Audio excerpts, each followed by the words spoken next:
আসসালামু আলাইকুম গাইস, তোমরা কেমন আছো? আশা করছি তোমরা সকলে ভালো আছো আর আমিও ভালো আছি।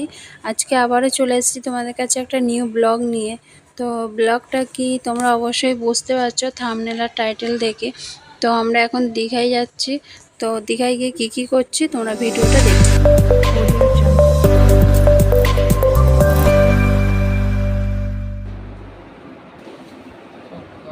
আজকে আমরা দীঘায় যাচ্ছি গাইস। আজকে না, বাট কালকে যাবো।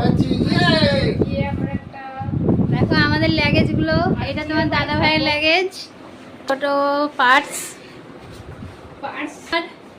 এটা হচ্ছে আমার, আয়ানের আর তানিসের আছে। এটা আমাদের তিনজনের লাগেজ হয়েছে। আর আমরা এখন চলে যাচ্ছি। তোমার দাদা ভাইকে কেমন লাগছে দেখো। দেখি দেখি কই, এদিকে দেখাও দেখো। কোথায় যাচ্ছ? দিয়ে যাচ্ছি। সকল ভালোভাবে শুভকামনা করো আমাদের জন্য। আমরা আসছি যেন আমরা ভালোবাসার সঙ্গে যাচ্ছি এবং ভালোবাসার সঙ্গে যেন আসতে পারি সুস্থ সবল সুন্দরভাবে। আর যারা যারা দীঘায় যাচ্ছ অবশ্যই আমাদের সঙ্গে দেখা হয়ে যাবে যদি তোমরা কেউ যদি ওখানে দীঘায় গিয়ে থাকো।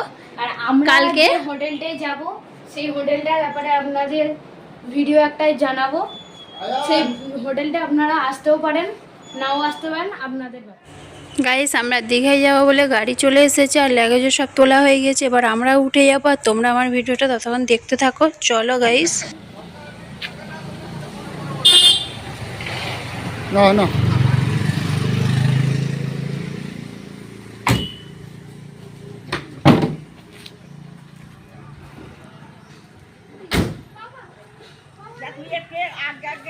আমি আর যাবো না আগে।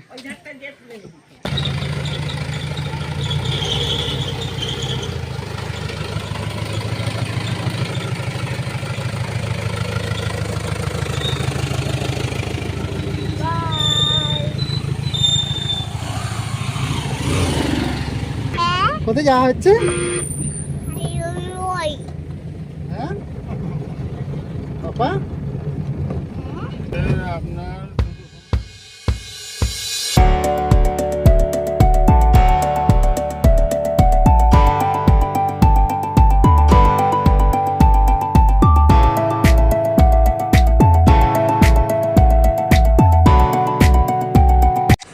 সো গাইস, আমরা এখন সকলেই চলে এসেছি ক্যালকাটা রিভার সাইড।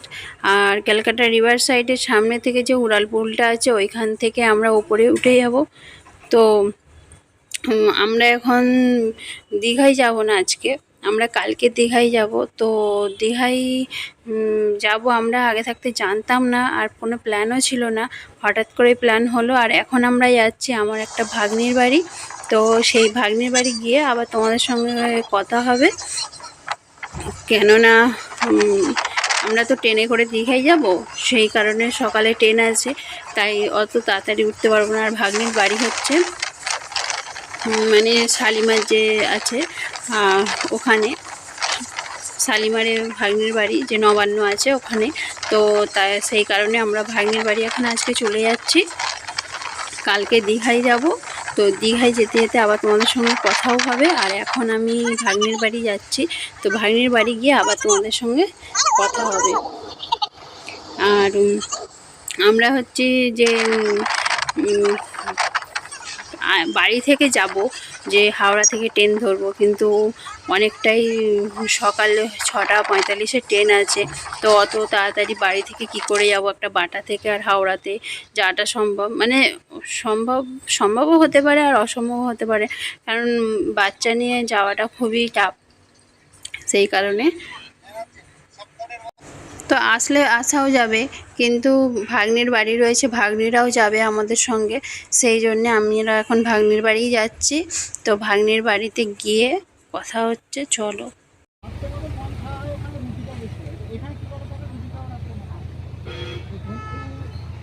আছে লিভার একটা আছে, ওই রুটি বানায়, ও রুটি বানিয়ে দেয়।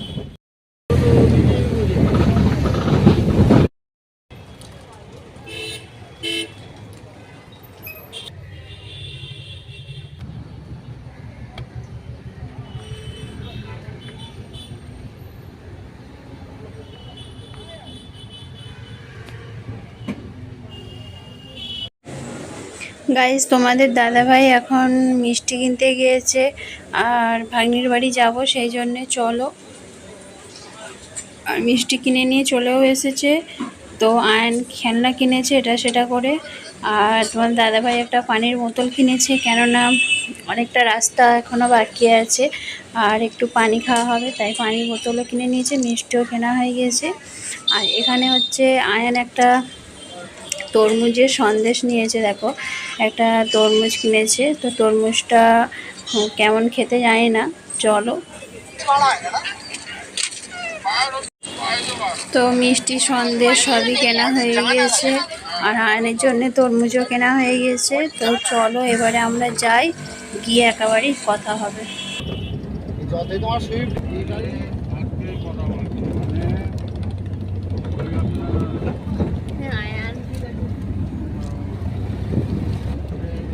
বাড়ির দিকে গাড়ির নিয়ম হচ্ছে না, আপনি যদি আপনি একটা টানা চলে আসবেন তো ঠিক বেরিয়ে যাবেন।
গাইস, টোল ট্যাক্স কাটা হয়ে গেছে আর এখন আমরা নবান্নর কাছে চলে এসেছি আর কিছুক্ষণের মধ্যেই পৌঁছে যাব।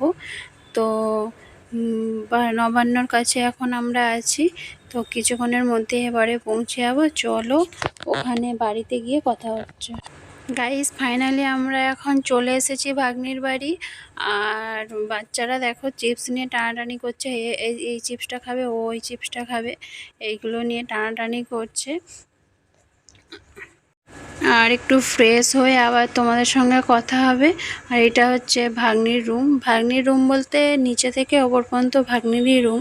তো ভাগ্নি একাই, তো এখানে ভাগ্নির আর কেউ নেই, শ্বশুর শাশুড়ি আছে। আর ভাগ্নির সেরকম কেউ নেই, ভাগ্নি একাই। আর আমাদের জামাইটাই একাই, ওনার কোনো ভাইও নেই, বোনও নেই। তো ওনাদের এই রুম, এইটা ভাগ্নির এই রুমটাই থাকে। আর এইটা হলো পাশের রুম। গাইস, এখন খাবার রেডি করছে। আর যে পাশের রুমটা দেখালাম ওই রুমটা এখন আমরা খেতে বসেছি। আর আমাদের নাস্তা দিয়েছে, নাস্তা তো খেয়ে নেব।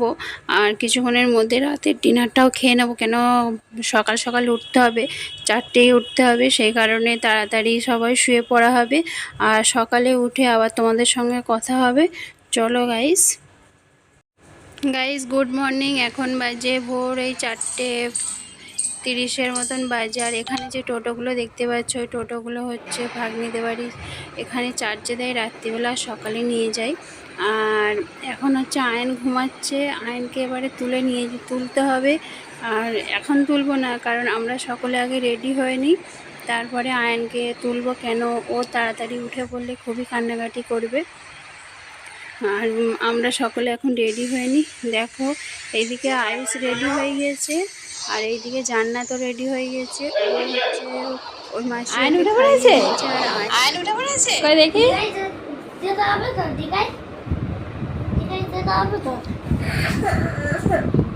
তুমি কটা বাজতে উঠেছো? হ্যাঁ, তুমি কখন উঠেছো? কখন বললে তো? কখন উঠেছো? হ্যাঁ, তুমি কখন উঠেছো? 10:30। 10:30টায় উঠেছো? হ্যাঁ। এখন তো বাজে 5টা। 5টায় তো উঠেছি।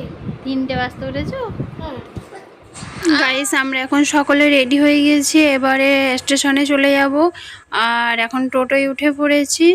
আর দেখো এখন আমরা চলে এসেছি স্টেশনের কাছে। আমরা এখন হেঁটে হেঁটে স্টেশনের ভিতরে ঢুকবো। আর স্টেশনের ভেতরে ঢুকে গিয়েছি। চলো এবারে তোমরা দেখো কখন ট্রেন। গাইস আমাদের ট্রেন চলে এসেছে, আমরা এবারে ট্রেনে উঠে পড়বো। চলো গাইস।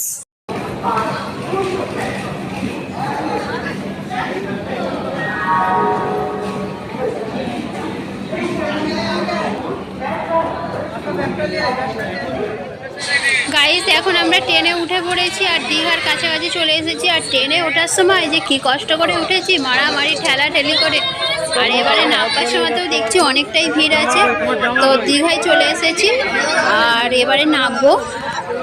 তো তোমরা ভিডিওটা দেখো যে নামার সিনটা কী অবস্থায় আমাদের নামতে হয়, তোমাদের সবটাই আমি শেয়ার করব। দেখো কতটা ভিড় দেখো, আর কিভাবে নামছে একটু তোমরা ফলো করো, গেটের দিকে দেখতে পাবে। তাহলে চলো।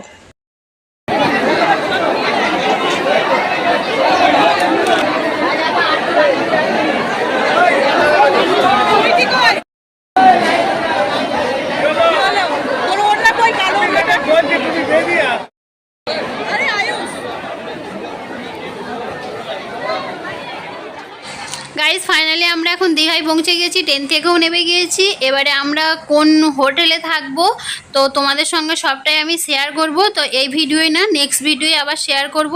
তো চলো আমরা এখন হোটেলে যেতে থাকি। তোমরা ততক্ষণ আমার চ্যানেলটাকে সাবস্ক্রাইব করে নাও। টাটা বাই, নেক্সট ভিডিও দেখা হবে। ভালো থাকবে, সুস্থ থাকবে।